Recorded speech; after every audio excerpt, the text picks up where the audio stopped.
Hello बच्चों, आज हम लोग पढ़ेंगे पाठ 16 कक्षा 10 का नौबत खाने में इबादत। इसका सार पढ़ेंगे और कहानी को समझेंगे।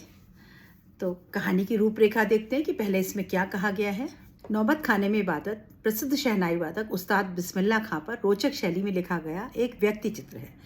अभी हमारे लेखन की बहुत सी विधाएं हैं, जैसे आपने पढ़ा निबंध, कोई स्मृति लेख या कोई बायोग्राफी, आत्मपरिचय, अपना आत्मकथा जैसे मनु भंडारी की पढ़ी। तो ये एक तरीके का व्यक्ति चित्र है, यानी शब्दों से किसी व्यक्ति का जब चित्र खींच दिया जाए तो उसको व्यक्ति चित्र कहा जाता है।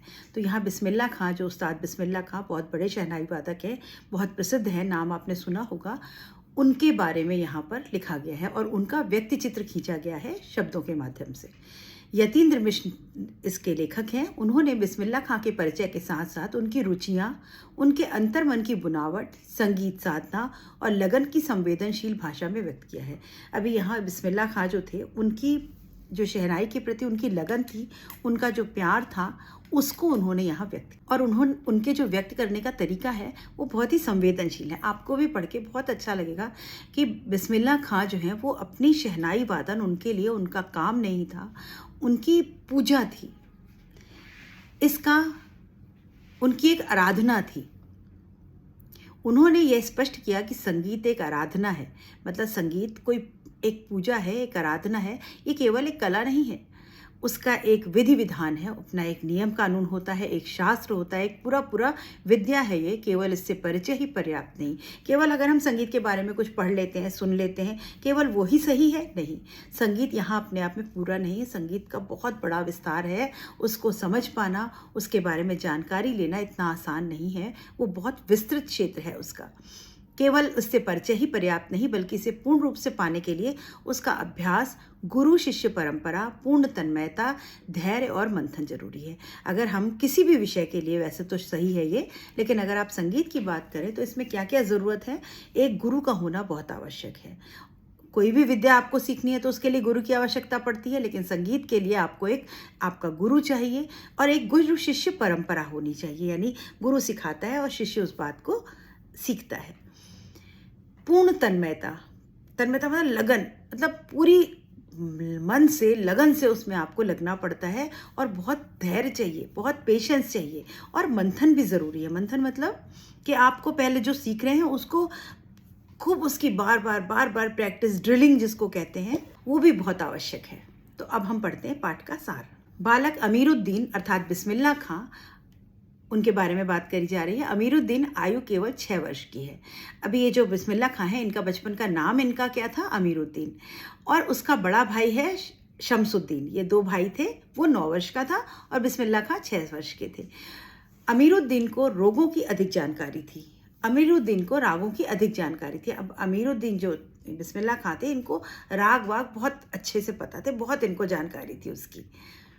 दोनों भाइयों के मामा बात बात पर कल्याण, भैरवी, ललित, भीम पलासी और मुल्तानी रागों की बातें कहते रहते थे। अभी इनके जो मामा थे वो इनसे हमेशा बातचीत करते रहते थे, किस किस की, बहुत सारी रागों की। ये सब रागों के नाम हैं बच्चों, कल्याण राग, राग भैरवी, राग ललित, भीम पलासी, मुल्तानी, ये सब रागों के नाम हैं।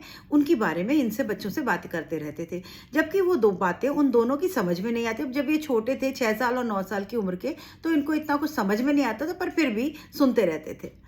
दोनों मामा सादिक हुसैन और अली बख्श देश के जाने माने शहनाई वादक थे। जो इनके मामा थे, दोनों 2 मामा थे, कौन कौन थे? सादिक हुसैन और अली बख्श। ये दोनों देश के जाने माने शहनाई वादक थे। इनकी दिनचर्या में बालाजी का मंदिर सबसे ऊपर आता था तथा हर दिन पर शुरुआत इसी की ड्योढ़ी पर होती थी। जब इनकी दिन की शुरुआत होती थी तो इनका दिन कहाँ पर होता था? बालाजी का मंदिर। बनारस में के रहने वाले थे ये, तो बनारस में एक बालाजी का मंदिर है, वहाँ पर जाकर के उसकी ड्योढ़ी पर, यानी तो उसकी दहलीज पर, दरवाजे पर बैठ करके वो शहनाई बजाते थे। बड़ी विरोधी बातें हैं बच्चों यहाँ पर। बिस्मिल्लाह खां मुसलमान थे, जात से, धर्म से, रहते कहाँ थे? बनारस में रहते थे, और शहनाई कहाँ बजाते थे? बालाजी के मंदिर में, बालाजी हनुमान जी का मंदिर। तो एक हिंदू मंदिर में जाकर के वो शहनाई बजाते थे। तो जब अगर आप हम ये जो आज हमारा धर्म और इस संप्रदाय में हम लोग पढ़ रहे हैं, लड़ाई झगड़े कर रहे हैं, पहले लोग किस तरह मिलजुल के रहा करते थे, उसका एक बहुत सुंदर उदाहरण है यहाँ पर। अमीरुद्दीन का जन्म। अभी इनके जन्म के बारे में बात करें तो अमीरुद्दीन का जन्म बिहार के डुमराव में एक संगीत प्रेमी परिवार में हुआ था। ये नाम आपको याद रखने पड़ेंगे। बिहार का एक गाँव है डुमराव, वहाँ पर इनका एक जन्म हुआ और पूरा परिवार संगीत प्रेमी परिवार था। बालक अमीरुद्दीन 5-6 वर्ष डुमराव में बिताकर अपने ननिहाल काशी आ गए थे। अब इनका बनारस में इनकी नानी रहती थी, नाना नानी, तो ये वहाँ आ गए थे जब ये 5-6 वर्ष की उम्र के थे। डुमराव का इतिहास में कोई स्थान नहीं है, केवल यह तथ्य के अतिरिक्त कि शहनाई बजाने के लिए जिस रीढ़ का प्रयोग होता है वह नरकट से बनाई जाती है और यह घास डुमराव में मुख्यतः सोन नदी के किनारे पाई जाती है। डुमराव गाँव का अपना कोई बहुत अधिक बड़ा इतिहास नहीं है, लेकिन डुमराव गांव बहुत प्रसिद्ध है। किस लिए प्रसिद्ध है कि शहनाई का जो वाद्य यंत्र है उसमें रीड होती है बच्चों। रीड जैसे आपने हारमोनियम में देखा होगा, जब आप कुछ दबाते हैं ना, उसके स्विच वो कीज दबाते हैं तो एक लकड़ी के ऊपर इस तरह से करके लकड़ी के बीट्स उठ जाते हैं, वो कहलाते हैं रीड। तो ये जो शहनाई में भी इसी तरह के रीड होते हैं। जब वो शहनाई का एक स्विच प्रेस किया जाता है तो उधर से रीड उठता है और वहाँ से हवा पास होती है। तो वो जो रीड लकड़ी के बनते हैं, रीड वो जिस लकड़ी से बनते हैं, वो लकड़ी डुमराव गांव में सोन नदी के किनारे एक घास होती है, उसकी लकड़ी से बनते हैं। तो यही वहाँ की खासियत है। अभी इस पर एक प्रश्न भी आता है, आपको ये याद रखना पड़ेगा। डुमराव गांव, रीड का नाम याद रखना पड़ेगा। रीम, नीड कौन सी लकड़ी होती है? नरकट की लकड़ी होती है। कहाँ पाई जाती है? सोन नदी के किनारे घास पाई जाती है, उस लकड़ी से ये बनता है। अमीरुद्दीन के परदादा उस्ताद सलार हुसैन खां डुमराव के निवासी थे। अभी इनके जो दादाजी थे वो उस्ताद सलार हुसैन खां, वो डुमराव के रहने वाले थे। तो इनका बचपन का 5-6 साल तो डुमराव में कटे, बाद में फिर ये काशी बनारस में आ गए थे जहाँ इनके नाना जी रहते थे। संगीत की प्रेरणा। अमीरुद्दीन यानी बिस्मिल्लाह खां को 14 वर्ष की उम्र में बालाजी के मंदिर में नौबत खाने में रियाज के लिए जाना पड़ता था। अभी ये जब ये 14 साल के हुए तो इनको रियाज मतलब अभ्यास, प्रैक्टिस, इनको प्रैक्टिस के लिए बालाजी के मंदिर में जाना पड़ता था। बालक अमीरुद्दीन को बालाजी मंदिर तक जाने का यह रास्ता पसंद था, जो रसूलन बाई और बतूलन बाई के यहाँ से होकर गुजरता था, क्योंकि उनके गानों को सुनकर उसे अत्यंत प्रसन्नता होती। अपने ढेरों साक्षात्कारों में बिस्मिल्लाह खां ने इस बात को स्वीकार किया है कि उन्हें अपने जीवन के आरंभिक दिनों में संगीत से लगाव इन्हीं गायिका बहनों के कारण हुआ। अभी अगर आपको बनारस का कुछ पता हो बच्चों, तो वो जो शहर है, पत्ती पत्ती गलियां हैं वहाँ पर, और वो सब गलियां घाट की तरफ जाकर खुलती हैं। तो उन गलियों में वहाँ पहले उस इलाके में, ये जो नवाबों का इलाका था, तो वहाँ पर गायिकाएं हुआ करती थी पहले।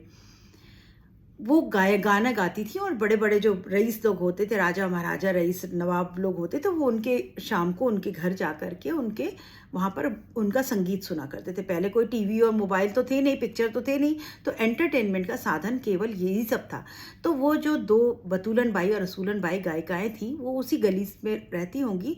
तो जब ये उस गली से होकर के बालाजी के मंदिर तक जाते थे अभ्यास के लिए, तो उनको वो गाना उनके कानों में सुनाई देता था, इन दोनों बहनों का, जो गायिका थी, और वो उनको बड़ा अच्छा लगता था, इसलिए उनको वो रास्ता बड़ा पसंद था। तो वो कहते, उन्होंने स्वीकार किया अपने कई इंटरव्यू में, क्या कहा कि हाँ, जब मेरा जीवन का जो आरंभिक दिन थे, बचपना था मेरा, तब मैंने संगीत से जो मुझे लगाव हुआ, जो प्यार हुआ, वो इन गायिका बहनों के द्वारा हुआ। जो बहनों का गाना मैं सुनता था तो मुझे उस संगीत से और ज़्यादा लगाव हो गया। तो यानी इनके संगीत की जो इनकी जर्नी थी, सफ़र था, उसमें इन दोनों बहनों का बहुत बड़ा योगदान है। सजदे में सुर की मांग। अभी वैदिक इतिहास में शहनाई का कोई उल्लेख नहीं मिलता। जो हमारा वैदिक इतिहास है उसमें शहनाई वाद्य यंत्र का बहुत ज़्यादा उल्लेख हमें देखने को नहीं मिलता। ढोलक वोलक का, तबले का तो मिलता है, हारमोनियम का, लेकिन शहनाई का नहीं मिलता। इसे संगीत शास्त्र के अंतर्गत सुशिर वाद्यों में गिना जाता है। इसको हम किस में गिनते हैं? सुशिर वाद्य में। जो ये शहनाई है, इसको सुशिर वाद्यों में गिना जाता है। सुशिर वाद्य कहते हैं बच्चों जो वाद्य यंत्र हवा से बजते हैं, हवा को फूंक करके बजते हैं, हवा के प्रेशर से बजते हैं, उनको सुशिर वाद्य यंत्र कहते हैं। तो ये उस गिनती में आता था। अरब देश में फूंक कर बजाए जाने वाले वाद्य को नए बोलते हैं, और अरब जो देश है, अरबिक जहाँ है, वहाँ पर इस तरह के बहुत से वाद्य होते हैं, उसको नए बोलते हैं। तो शहनाई को शाह नए अर्थात सुशिर वाद्यों में शाह की उपाधि दी गई। नए मतलब हवा से बजने वाले यंत्र, और शाह मतलब सबसे ऊंचा। तो शहनाई को शाहने कहा जाता था, अर्थात हवा से बजने वाले यंत्रों में, वाद्य यंत्रों में सबसे ऊंचा क्या है? शहनाई। इसीलिए इसको शाहेन और या फिर इसको शाहेनय या फिर शहनाई कहा जाता। 80 बरस की आयु में भी वे ये सोचते रहे कि उनमें सुरों के सलीके की बरतने का गुण कब आएगा। शहनाई की इस मंगल ध्वनि को नायक बिस्मिल्लाह खां 80 बरस से सुर मांग रहे हैं। अभी बिस्मिल्लाह खां ने 6 वर्ष की उम्र में वो इधर यहाँ आ गए थे अपने बनारस में, और वहाँ इनका अभ्यास कार्य शुरू हो गया बालाजी के मंदिर में। तब से लेकर के 80 वर्ष तक, यानी 70-75 वर्ष तक उन्होंने इसका अभ्यास किया। लेकिन वो कहते थे कि मुझे जो इसका सच्चा सुर है वो कब मिलेगा। 80 बरस की आयु में भी वो सोचते रहे कि इनमें सुरों का सलीका मतलब तरीका, जो उसकी तमीज़ है वो मुझे कब आएगी। मतलब इतने साल से मैं कर रहा हूँ और मुझे अभी तक ठीक से बजाना नहीं आया। इतने बड़े बिस्मिल्लाह खां, इतने उस्ताद जिनको कहा जाता था, मतलब उनको सेटिस्फेक्शन नहीं था, उनको कभी भी संतोष नहीं हुआ। उनको लगता था नहीं, कुछ कमी है, अभी और सीखना है, अभी और सीखना है, अभी और सीखना है। और यही सबसे बड़ा गुण होता है एक गुरु का। गुरु सिखाता तो है, लेकिन साथ साथ खुद भी बराबर वो सीखता रहता है, अपनी बुद्धि, अपने ज्ञान को बढ़ाता रहता है। तो बिस्मिल्लाह खां भी इसी तरह के थे। उनको ये संतोष नहीं था कि मैं बहुत बड़ा वादक और गायक हूँ। शहनाई की इस मंगल ध्वनि के नायक, शहनाई की जो मंगल ध्वनि थी, जब भी मंगल ध्वनि किसे कहते हैं, जो अच्छे कार्य होते हैं वहाँ पर जो बजता है वहाँ शहनाई, जैसे शंख बजता है जब पूजा पाठ होता है तो शंख बजाया जाता है, ऐसे ही शहनाई जब शादी ब्याह होते हैं, कोई मंगल कार्य होता है तो वहाँ पर शहनाई बजाई जाती है। तो मंगल ध्वनि का जो ये वाद्य यंत्र है, उससे बिस्मिल्लाह खां 80 बरस से सुर मांग रहे थे, यानी 80 सालों से वो शहनाई से कहते थे मुझे वो सच्चा सुर दे दो। मुझे अब तक वो सच्चा सुर नहीं मिला। मेरे सुर तो लगते हैं लेकिन वो सच्चा सुर नहीं लगता, यानी वो जो उसकी खूबसूरती है वो उनको हमेशा ऐसा लगता था कुछ कम है, कुछ कम है, कुछ कम है। वे नमाज के बाद सजदे में एक सुर देने तथा सुर में वह तासीर पैदा करने की प्रार्थना करते हैं कि आंखों में सच्चे मोती की तरह आंसू निकल आए। वो जब नमाज पढ़ते थे, मुसलमानों में भगवान की पूजा मतलब अल्लाह की नमाज पढ़ी जाती है और दिन में 5 बार नमाज पढ़ती है, तो हर बार वो नमाज पढ़ते समय ईश्वर से, अल्लाह से क्या मांगते थे कि मुझे सजदे में, यानी अपनी प्रार्थनाओं के, मेरी प्रार्थना के बदले, हे अल्लाह मुझे क्या देना, एक सुर दे देना। और वो एक सुर कैसा हो, उस सुर में वो तासीर हो, तासीर मतलब प्रभाव हो, जिससे कि आँख से एक सच्चा मोती निकल कर बाहर आ जाए। यानी जब हम संगीत सुनते हैं बच्चों, तो संगीत में वो ताकत होती है कि हमारे भावों को एकदम बाहर निकाल देता है। जैसे आप कोई फिल्मी गाना सुने तो कभी आप दुखी हो और कोई रोने वाला गाना सुने तो आपकी आंखों से आंसू आने लगता है। आप जब खुश होते हैं तो बड़ा अच्छा हैप्पी मूड वाले गाने बजाते हैं। तो संगीत में वो ताकत है जो हमारे भावों को जागृत करता है। तो वो कहते थे कि वो मुझे एक सुर दे दे और उस सुर में वो प्रभाव हो कि आँख से एक सच्चा मोती निकल पड़े, यानी आँख से आंसू आ जाए, ऐसा सुर मुझे दे दे हे अल्लाह। मतलब मुझे अभी तक वो सच्चा सुर नहीं मिला। और हर बार वो जब पूजा करते थे, प्रार्थना करते थे, नमाज पढ़ते थे, तो सजदे में भगवान से बस एक ही चीज़ मांगते थे, मुझे एक सच्चा सुर दे दे और वो सुर ऐसा दे दे जिसमें वो प्रभाव हो कि आँख से आंसू नहीं। मांगलिक विधानों में प्रयुक्त होने वाला यह वाद्य यंत्र दक्षिण भारतीय नागस्वरम वाद्य यंत्र के समान प्रभात की मंगल ध्वनि का संपूरक भी है। अभी दक्षिण भारत में जो पूजाएं होती हैं उसमें जो वाद्य यंत्र बजते हैं उसमें एक बजता है नागस्वरम। वो वाद्य यंत्र जैसा है वैसे ही शहनाई जो है वो भी उसी तरह का एक मंगल ध्वनि का वाद्य यंत्र है, यानी अच्छे शुभ कार्यों पर ये बजाया जाता है। बिस्मिल्लाह खां और मुहर्रम का संबंध। मुहर्रम के महीने में शिया मुसलमान हज़रत इमाम हुसैन और उनके कुछ वंशजों के प्रति 10 दिन की आज़ादारी मनाते हैं। अभी बच्चों आपको पता होगा, जैसे हमारे हिंदुओं के त्यौहार हैं होली, दिवाली, वैसे ही मुसलमानों के कुछ त्यौहार होते हैं। उनका एक महीना होता है जिसको मुहर्रम का महीना कहते हैं, और वो हज़रत इमाम जो उनके एक मसीहा थे, उनके लिए हज़रत इमाम हुसैन और उनके वंशज, जो उनके आगे आने वाली जो उनकी जो पीढ़ी थी, उसके लिए वो 10 दिन का शोक मनाते हैं। हज़रत इमाम की मृत्यु हो गई थी तो उनकी मृत्यु के, उनके शोक में वो पूरे महीने शोक मनाते हैं। अज़ादारी मतलब शोक मनाना। तो वो पूरे महीने का शोक होता है मुहर्रम में। वो कोई अच्छा काम नहीं करते, कोई नए कपड़े नहीं पहनते, कोई त्योहार नहीं मनाते, कोई खुशियाँ नहीं मनाते मुसलमान लोग। तो वो जो मुहर्रम का महीना हुआ करता था, यह कहा जाता है कि बिस्मिल्लाह खां के ख़ानदान का कोई व्यक्ति मुहर्रम के दिनों में ना तो शहनाई बजाता, ना ही किसी संगीत के कार्यक्रम में सम्मिलित होता। अब ये भी मुसलमान थे, तो क्योंकि ये शोक का महीना होता था, तो इनके ख़ानदान का कोई भी आदमी ना तो शहनाई बजाता था, ना किसी संगीत के कार्यक्रम में शामिल होता था, जाता था। 8वीं तारीख को खां साहब खड़े होकर शहनाई बजाते हैं, और 8वीं तारीख को जब महीने की 8वीं तारीख आती थी तो खां साहब यानी बिस्मिल्लाह खां खड़े होकर के शहनाई बजाते थे। इस दिन वह दाल मंडी में फातमान के करीब 8 किलोमीटर दूरी तक पैदल रोते हुए नौहा बजाते हुए जाते थे। और ये उन्होंने एक नियम बनाया हुआ था कि इस महीने का जो 8वां दिन होता था, उस दिन खड़े होकर शहनाई बजाते थे, और फिर दाल मंडी बनारस का इलाका है, वहाँ से फातमान तक 8 किलोमीटर तक पैदल नौहा बजाते हुए, नौहा एक धुन होती है, नौहा बजाते हुए शहनाई पर वो शोक ध्वनि बजाते हुए जाते थे। नौहा जैसे क्रिश्चियंस के यहाँ जब किसी की मृत्यु होती है तो मोर्न सॉन्ग्स गाए जाते हैं। इस दिन कोई राग नहीं बजता। अब जो वो दिन होता है उस दिन कोई राग नहीं बजाया जाता, वो एक अलग सा शोक गीत की ध्वनि जो है वो अपनी शहनाई पर बजाते थे। उनकी आंखें इमाम हुसैन और उनके परिवार लोगों की शहादत में नम थी। जो इमाम हुसैन थे और उनके परिवार वाले थे, उन्होंने वो शहीद हुए थे अपने धर्म के लिए, तो उनकी शहादत पर इनकी आंखें नम रहती थी, आंखों में आंसू रहते थे, और ये 8 किलोमीटर तक शहनाई पर नौहा की धुन बजाते हुए जाया करते थे। कोई राग नहीं बजाते थे, नौहा की धुन बजाते। ये नाम याद रखने पड़ेंगे आपको कि दाल मंडी से फातमान तक वो 8 किलोमीटर नौहा बजाते हुए। नौहा किसे कहते हैं आपका प्रश्न आ सकता है। तो नौहा एक शोक धुन होती है जिसको कि वो शहनाई पे बजाते थे, और ये कोई राग नहीं बजाते थे। उस समय ये याद करते थे किसको? इमाम हुसैन और उनकी शहादत, यानी उनके कार्यों को, और उनकी आंखें हमेशा दुख से नम रहती थी, यानी गीली रहा करती थी। बिस्मिल्लाह खां का फिल्मों और कचौड़ी के प्रति शौक। अब उनके बारे में और बताते हैं कि बिस्मिल्लाह खां जो थे वो छुप कर नाना को शहनाई बजाते हुए सुनते थे। अपने नाना, इनके नाना जी भी बनारस में शहनाई बजाते थे, उनको वो छुप करके सुना करते थे। जब सब लोग रियाज के बाद अपनी जगह से उठकर चले जाते, तब बिस्मिल्लाह खां ढेरों छोटी बड़ी शहनाइयों में से अपना नाना वाली शहनाई ढूंढते और एक एक शहनाई को फेंक कर खारिज करते जाते। उन्हें बचपन में फिल्मों का बहुत शौक था। अभी नाना जी शहनाई बजाते थे, शहनाई बच्चों छोटी, बड़ी, मोटी, पतली, तरह तरह की आती है और सबसे अलग अलग ध्वनि निकलती है। तो जब नाना जी बजाते तो ये चुप चुप छुप कर सुनते थे।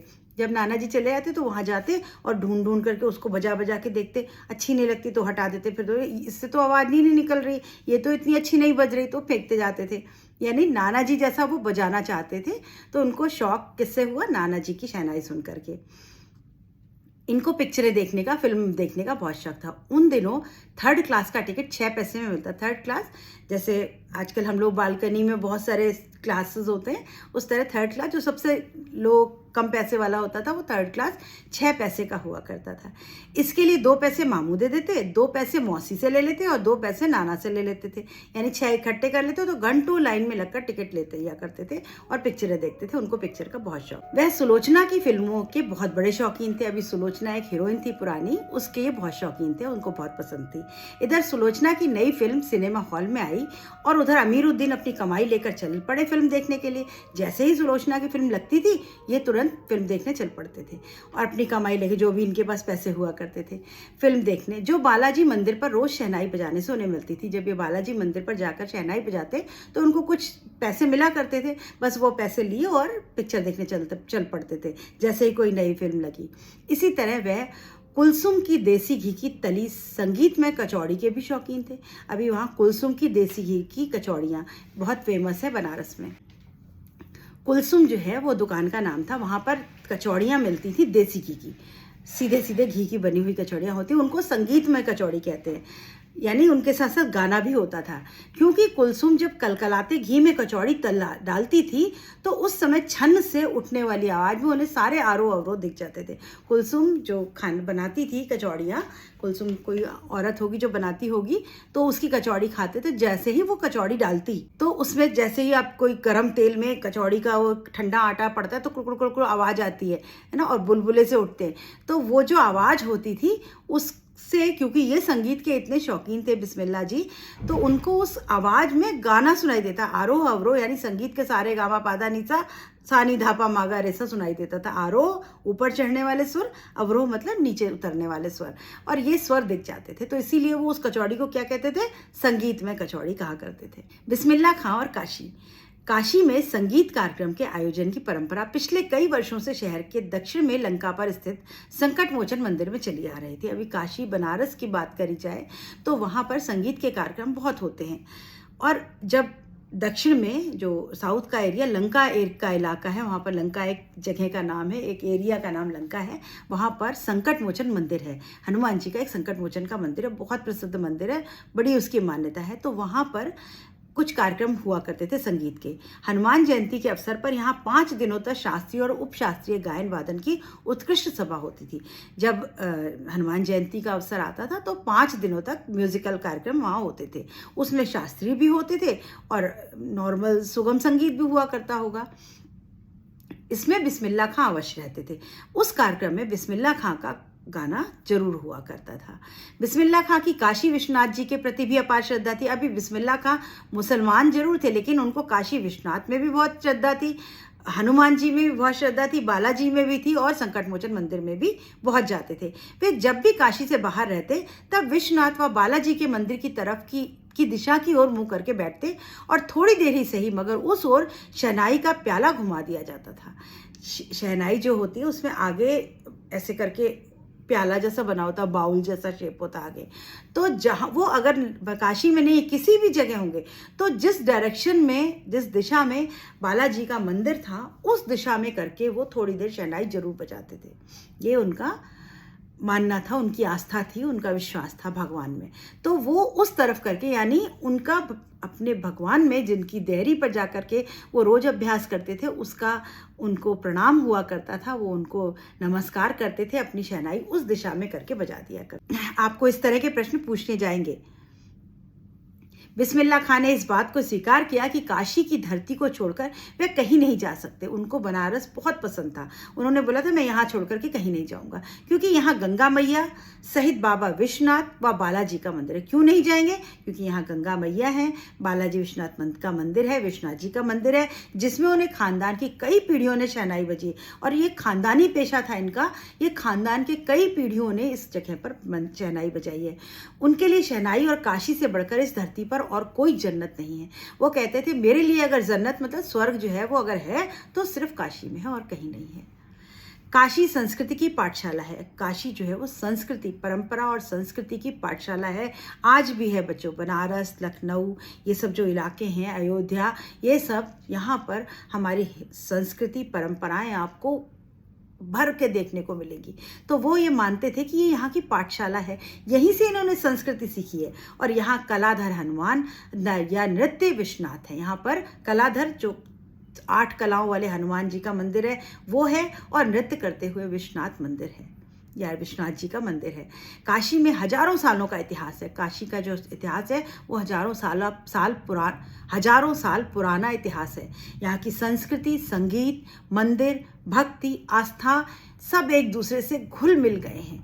उन्हें अलग अलग करके नहीं देखा जा सकता। अगर आप कहें कि बनारस का संगीत बहुत अच्छा है तो मंदिर खराब है, मंदिर बहुत अच्छे हैं। मंदिर अच्छे हैं तो यहाँ भक्ति कैसी है, यहाँ आस्था कैसी है, यहाँ सब कुछ घुली मिली एक संस्कृति है यहाँ की, जिसको कि अलग नहीं किया जा सकता।